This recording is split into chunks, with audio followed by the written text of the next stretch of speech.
Need some coins to that God Squad you've always wanted? Check out mudpacks.com where you guys can open up exciting packs, win tons of mud coins, and withdraw the coins to your account. Use code ZERK for 15% off. The whole thing wobbin', wobbin'. When I come around, got the whole thing wobbin'.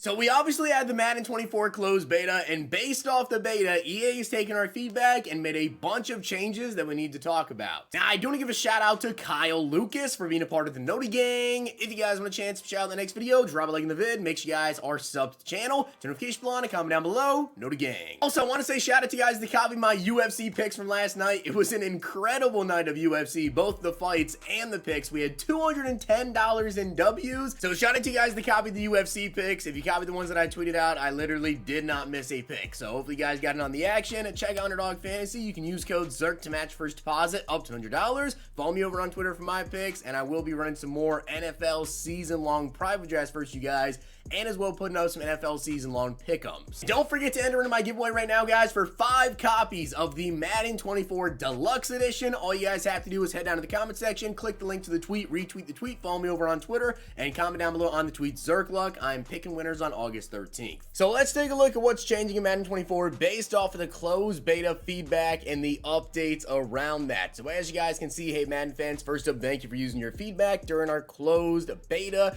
This was our biggest and most successful beta ever. Today's Gridiron Notes are straight from the development team, discussing key topics from the feedback forum that are being worked on by the team. So let's get into some of the issues. Number one was input latency, 100%. There was some crazy input.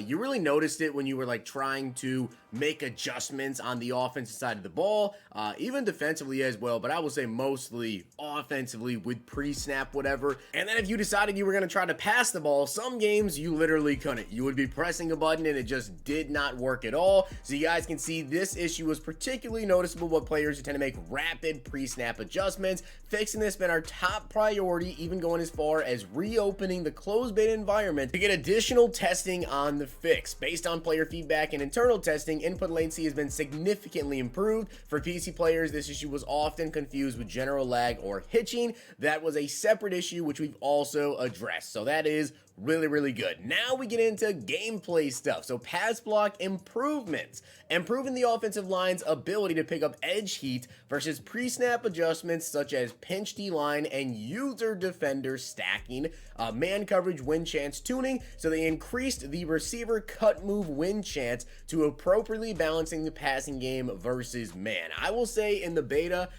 personally, I didn't really feel like man coverage was super overpowered. I felt like if you could, go ahead and get a receiver on a slant or get a receiver on an in route, and given if there's a middle linebacker in the middle of the field, yeah, that might not turn out too well for you because the way that the linebackers actually animate and jump on things over the middle, get those knockouts, I felt like it was okay.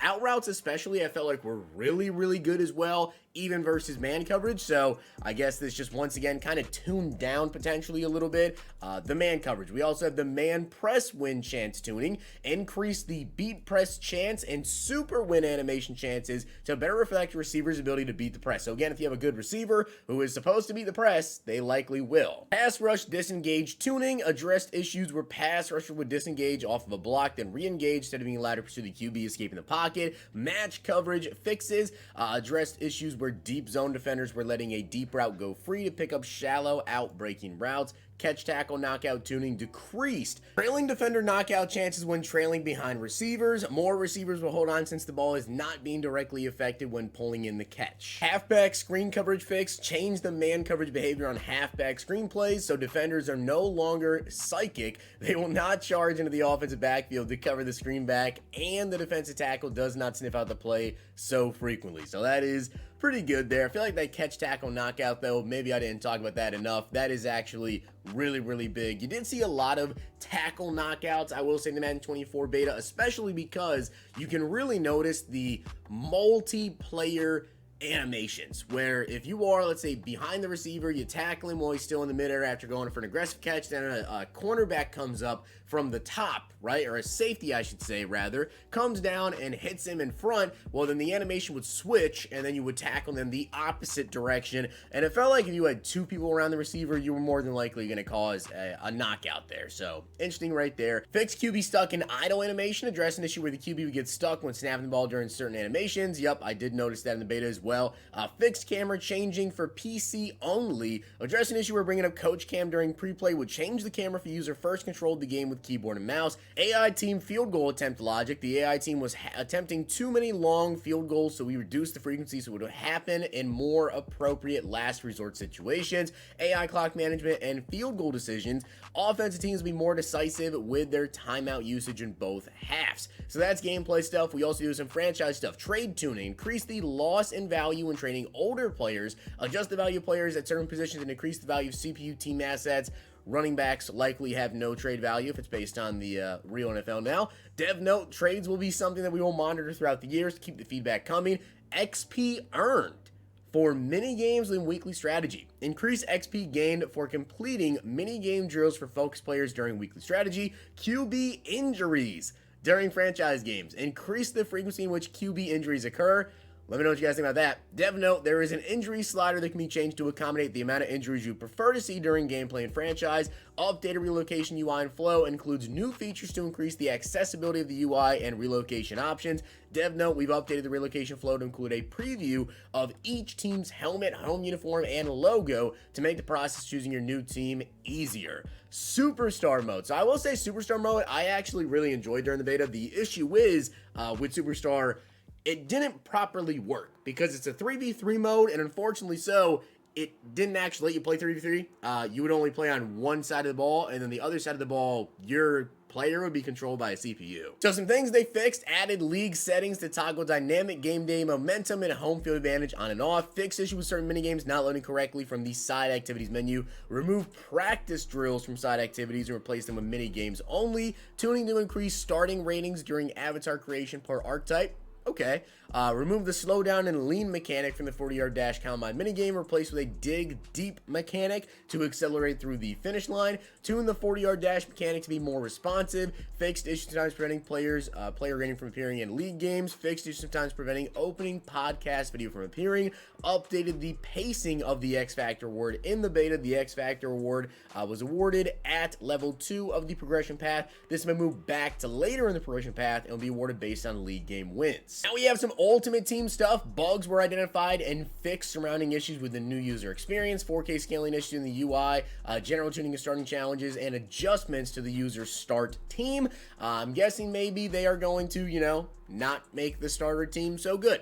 They're going to probably give us some really trash players per usual. Presentation pregame, added new stadium exterior cameras for opening shot, added text wipe to reinforce game type, updated animations and art in studio environment, added scenes of cover athlete Josh Allen doing signature pregame handshakes with teammates. That's cool. For touchdowns to take the lead in the final 2 minutes of the fourth quarter or in overtime, we fixed the broken cameras after defensive TD, fixed the incorrect behavior in head coach shot, fixed the replay cameras. Player wipe. This wipe now appears for sacks and touchdowns with a minimum highlight score. Post-play sideline shots. More players appear with helmets off on sidelines. Madden Ultimate Team, they fixed the broken gameplay camera in head-to-head seasons and squads. Online head-to-head, reduced number of stadium exterior shots. Superstar removed play art during pre-play.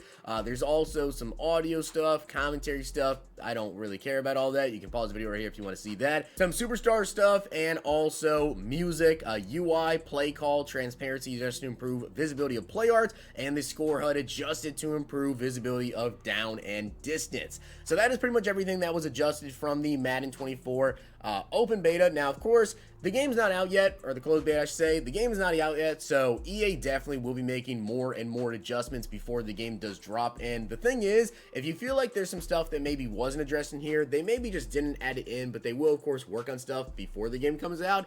But usually about like a week or so after launch, we tend to get a pretty big update, and then they address a bunch of stuff. That's kind of like pretty much known to happen every single year. So when the game drops, yes, there's probably going to be a couple of things that are not correct or things that seem not balanced, but obviously as we have everybody playing the game. Then we give more feedback to EA, and then they will address all that stuff and hit us with that post-launch patch, which people kind of consider to be like the full game is like the post-launch patch. But with that being said, guys, I hope you did enjoy the video, and if you did, make sure you guys drop a like in the video, and of course hit that sub button down below. Let me know down below what you guys think about all these Madden 24 changes to gameplay, to franchise. Let me know what you guys think. If you guys enjoyed this video, check out these.